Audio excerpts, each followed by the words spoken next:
through to genetics of lifetime efficiency. Building on, so what we've done is taken some of the results and some of the headline results, particularly from Work Package 2, but also Work Package 6, and some of those have been presented. And that's, of course, naming projects. So Work Package 6 is very much about bringing this together in what does this mean for our systems.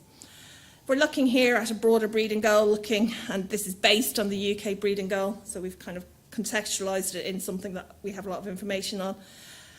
In terms of our milk and production traits. This is a goal that's slightly, about maybe 2 years out of date, but allowed us to help look what does lifetime efficiency mean for this. So looking at just the economics of production that drives our breeding goal, it is just over 55% and 43% on fitness traits. We've developed in the UK ways of including broader environmental impact by using IPCC methodologies and environmental economics methodologies to enhance our economic values using what is the shadow price of carbon. And we can do that for those traits in the breeding goal. However, if we just use the classical IPCC model, you can see there's a slightly higher weighting on production than we had with just the economics. Just because of that, the impact of milk and the feed that drives it in the classical IPCC framework. This has impact comparing what my breeding goals look like with those of various improvements, and we'll just focus on the bottom line there because we don't have time to go through that all. In terms of, if we focus just on optimising for economic return, we can see that there's just over £7 GBP, Great British pounds, economic gain per cow per year, and 33.5 kilogram of carbon dioxide equivalent per cow. Now, if you remember back a few slides, that's actually quite a substantial amount of carbon saving within the dairy cow. I knew I'd miss one of the tabs, and if we look at just the greenhouse gases, what we can see is a far lower economic return, because actually what that goal is pushing us is milk production based on the IPCC calculation. So we achieve quite a substantially larger amount of GHG saving, but a halved amount of environmental.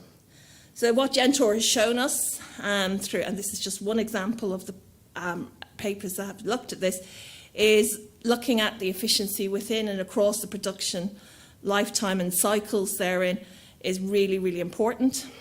So, this has already been outlined.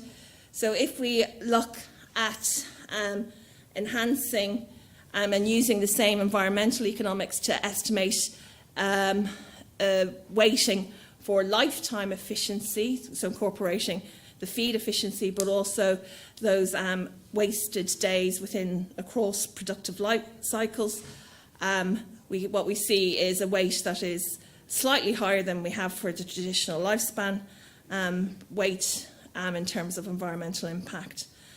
And this kind of redresses some of that balance between that we saw when we just added the traditional ways of IPCC in our environmental goal. So rebalancing it to be less on production for the first time in these three scenarios, and more, sorry, that should be 52, I didn't type that properly. Apologies, no, that's the wrong way around. 10 minutes, okay, I'm nearly finished actually. So if we look at what does that mean in terms of lifetime efficiency, again, just focusing on the last line, what we see is a slightly lower economic return than the economically optimised goal, and an interim on GHG emissions. But also, just to highlight, what we see also is one of the better outcomes for our fitness traits in this scenario, showing that looking at that lifetime efficiency rather than short-time production efficiency helps have that longer-term effect on broader fitness. So that includes some of that. The lifetime efficiency, we've already discussed some of those in earlier talks, particularly Moan's talk about genetics and genomics for crossbred and efficiency. So we've been doing some work, that's not the slide I'd hoped, apologies. We've been doing some work on this in the UK, and Harriet's been analysing these data in terms of its climate resilience. And here we're looking at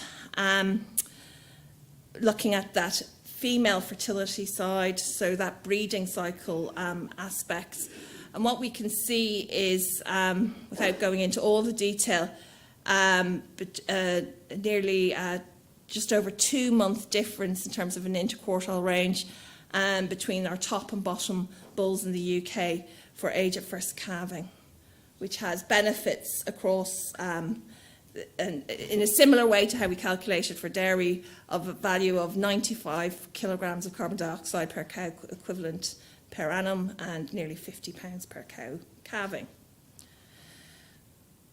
So if we pop all these into a range of tools in terms of a broader breeding goal, so building on what we currently have in the UK, by including production efficiency, we can improve both our economic and our greenhouse gas mitigation. And similarly, we can improve those as we look at broader efficiency, be it for fertility and feed for efficiency. And genomic information helps to achieve that further. We'll skip past that because that just puts that all in a bar chart, looking at beef and dairy together. What I wanted to just highlight, and we're just pulling together the final details of this, a little bit hot off the press. So Harriet showed some results earlier about what the differences might be in terms of production under climate challenges, and Jade Burns will be talking on Thursday afternoon, I think, thanks, not as well as Moans, about how this might play out in terms of a dairy breeding scenario. So if we look at a slightly simpler version than Jay's, if we put those climate limitations on those future genetic improvement trajectories, what we may have is animals that mightn't be able to cope or achieve the genetic improvement potential. And this has impact in terms of looking at the limits to the production efficiency, in terms of both economic and environmental efficiency. But just wanted to highlight that breeding limitation, so losing a calf or being 2 or 3 months later calving for the first time or not being able to get back in calf, have a far bigger effect if some of the climate projections, some climate impacts actually occur. Okay.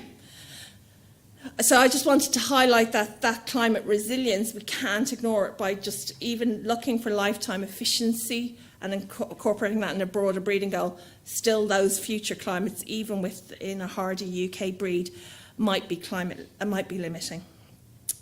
So we need to make sure that we don't just go down efficiency only and not think about a strategy about how those future systems might supply and deliver that efficiency. So just to finish up on GenTore and GHG emissions mitigation, we have shown our tools will mitigate our greenhouse gases, already are, and with that we have enhanced them further with some of the tools that have already been developed, and that we need to make sure that we're looking and continue to look at those trade-offs within an animal, within a system, but also within a system over time to ensure that we're not working outside the limits of our future climate scenarios. Thank you. I don't know what happened. Thanks.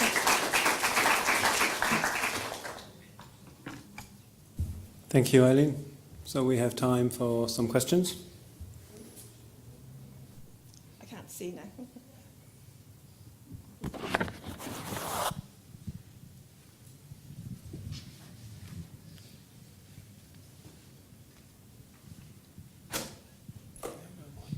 Yeah, hello.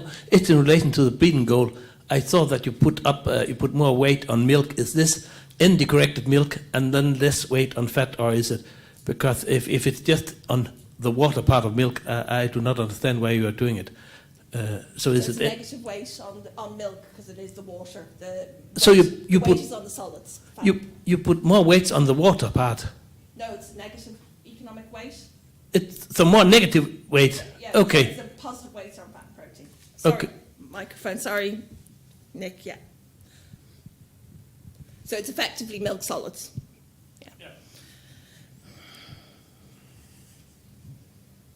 Excuse me. Thanks, Nick. Ms. Chagunda here from the University of Hohenheim in Germany.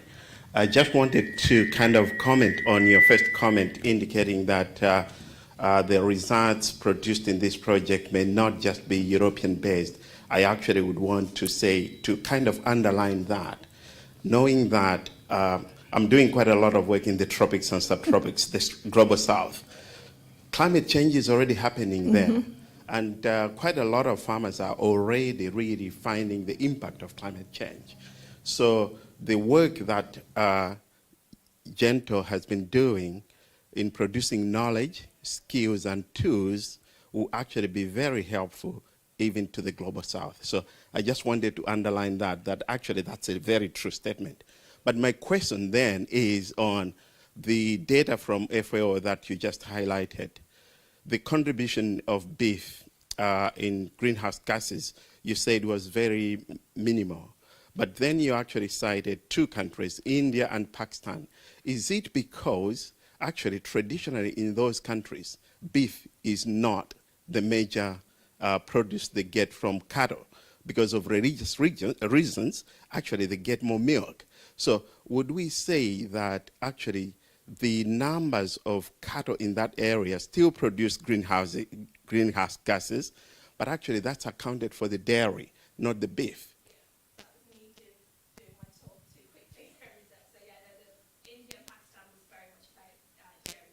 All right, okay. But there is a yield gap of, I think it was about 4 or 5 times in those countries. There is obviously in the global north, if you want to call it that. Yep.